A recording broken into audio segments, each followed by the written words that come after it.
Halo Sobat Mania, kembali lagi di BRC Official.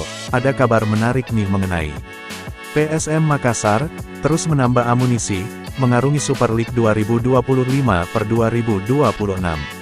PSM Makassar, resmi mengumumkan Savio Roberto, sebagai rekrutan anyarnya. Savio Roberto, menjadi rekrutan ke-7 PSM Makassar musim ini. Kehadiran pemain berpaspor Brasil ini, sebagai kreator serangan tim Juku Eja. Visi bermainnya sangat bagus, ditambah penguasaan bola yang kuat, berpadu dengan skill olah bola, ala negeri Samba. Tak ayal, Savio Roberto, digadang-gadang, akan memanjakan lini depan PSM Makassar. Savio Roberto, diumumkan sebagai pemain PSM Makassar, melalui Instagram resmi klub @PSM_Makassar, Selasa, tanggal 22 Juli tahun 2025.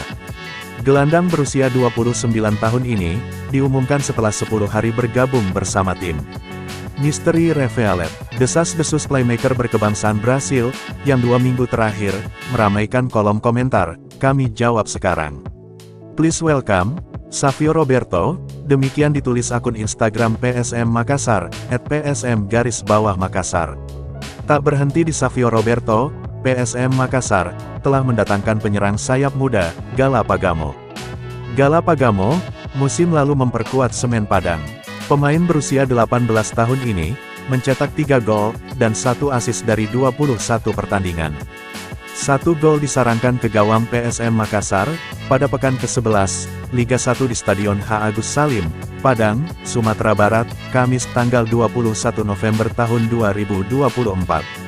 Galapagamo pun, terpantau telah ikut latihan PSM Makassar, di lapangan latihan Jakarta International Stadium, Selasa, tanggal 22 Juli tahun 2025. Kehadiran Galapagamo, akan menambah daya gedor, sekaligus memanaskan persaingan, di posisi sayap penyerangan. Total, klub kebanggaan masyarakat Sulawesi Selatan, Sulsel itu, memiliki 10 penyerang sayap. Nah itu dia sobat untuk update kabar hari ini. Bagaimana pendapat kalian sobat? Tulis pendapat kalian ya sobat, dan jangan lupa like, komen dan subscribe.